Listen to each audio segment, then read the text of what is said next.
Hi guys, welcome to today's video. My name is Yesenia and I am a mom to an almost 1.5-year-old, and I want to share 10 things that I've learned during my first year of motherhood. Lesson number 1 is it gets easier, then harder, then easier.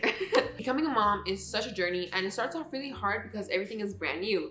Pregnancy stages, the newborn phase, starting solids, it's all new, so it's all hard. But then of course, with some time and experience, these things become secondhand nature. The catch is that once you have everything down packed and you know what to do, everything's settled, there's a new stage that comes into play. Whether it's going from pregnancy to having a newborn, or a newborn to a crawler, a walker to a runner, from a milk baby to starting solids, it's always like changing stages that once you get the hang of it, you're already in the next one. So that's when it becomes harder, and then obviously time and experience, easier. So it's always this pattern of hard, easy, and I don't think that's ever gonna change.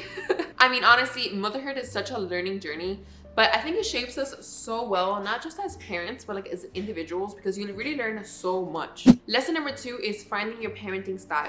Finding your parenting style as a first-time mom can be so difficult, especially when you have opinions from friends, family, the internet on what right is supposed to look like. And it often feels like it's their way or the highway. This can be especially true if it's coming from loved ones, but the truth is, you're not gonna find your parenting style until you do your own thing. When people say follow your instincts, it's so true. Just do what feels right to you, what feels right to your family, and your parenting style is gonna come with time. And you're not gonna always get it right the first time. Sometimes you're gonna do something where it doesn't feel right, and you're like, okay, next time I won't do this, and I wanna change it. And that's how you're gonna find your parenting style little by little. Lesson number 3 is that no amount of preparation will actually prepare you for what it's like to have a child. Piggybacking off my last point, getting all the advice and information you can is great. But the truth is that no amount of prep is gonna prepare you for what it's like to have an actual baby thrown at you. I can't tell you the amount of YouTube videos I watched, articles I read, forums I read on Reddit about labor, motherhood, and all these different things.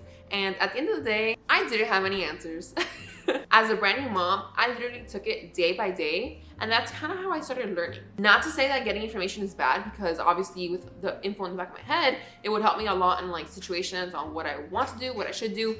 But think about it like school and a job. You can learn all the info you need at your school, but you're not gonna really know how to do the job until you're at the job and getting experience. All I know is that this baby needed the top 4 things during this newborn phase, which was milk, a clean diaper, sleep, and lots of cuddles from mommy and daddy. Lesson number 4 is this quote I heard once where the days are long, but the years are short. When I first heard this quote, I was like in the newborn phase, and I was like, but the days feel long and the weeks feel long, so I don't get it. But I was wrong, because now at 1.5 years later, time is flying by. It literally goes from having a baby that is not mobile, that cannot go anywhere, to having a toddler that's running around, demanding 3 yogurts in a row, and then throwing a tantrum. This is an overused phrase, but cherish the moments, both good and bad, because at the end of the day, those sleepless nights are gonna feel like they're gonna last forever, and it really doesn't. Those moments may teach you resiliency and patience. And then of course, the good memories are the ones that are gonna last a lifetime. Lesson number 5 is that to find your rhythm, you need to tune out other beats.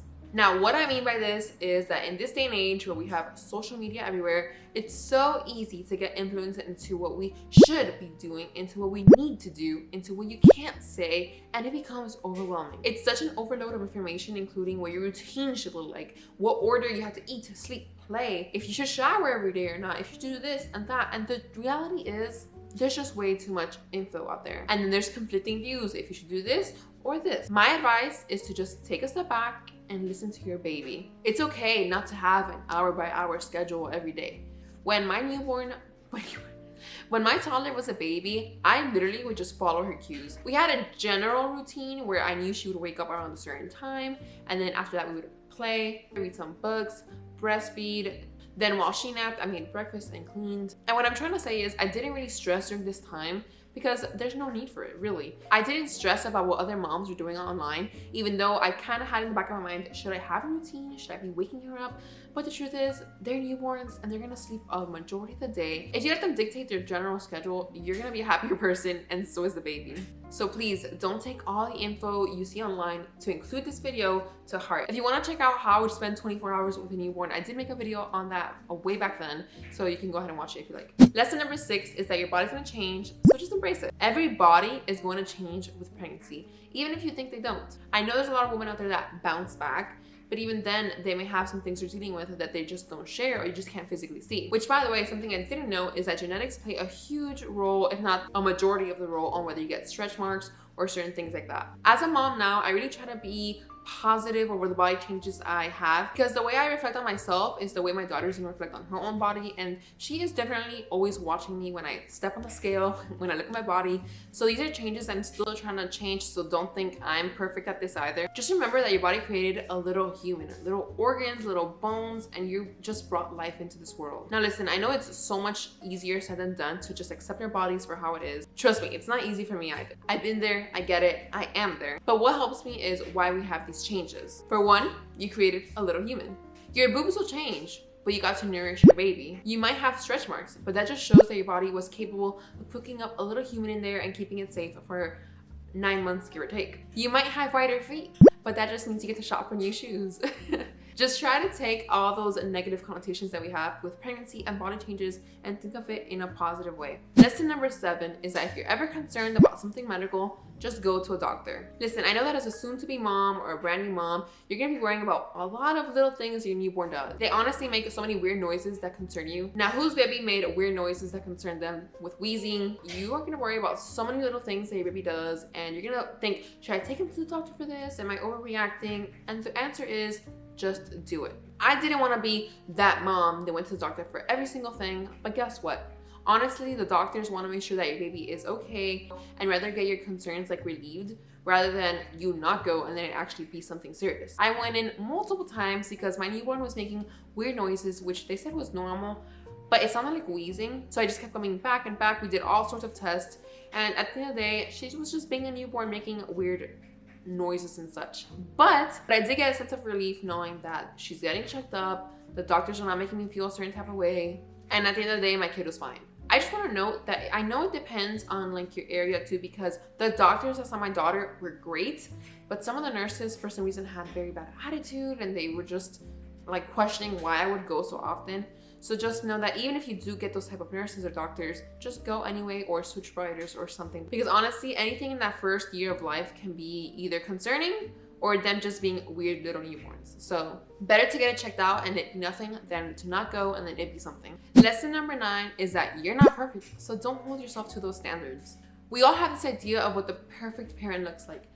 Gentle, chill, adventurous, supportive, and the list goes on. We all just want what's best for our kids, right? But the reality is that life is just gonna always throw oddballs at you, and you're gonna have hard days, hard weeks, and even hard months. Life gets hard, and you can't let all those bad little moments or memories cloud all the great ones that you have, because at the end of the day, we're only gonna remember the great ones down the road. You don't have to be perfect to be loved by your child. Trust me. They're gonna love you for all the great things you do and just giving them love and feeding them and just giving them all the support they can. Lesson number 9 is that you're gonna feel what true unconditional love feels like. Love has so many forms and so many ways you can show it, from the love you have for your parents for the affection and support they gave you growing up is so different than the love you have for your sibling, for being your go-to person and your fighter, which is also different from the love you have for your spouse, which is more romantic and that different type of connection. And then comes your child. It's a love so strong that almost feels indescribable. I know this is different for everybody and not everybody gets this feeling right away,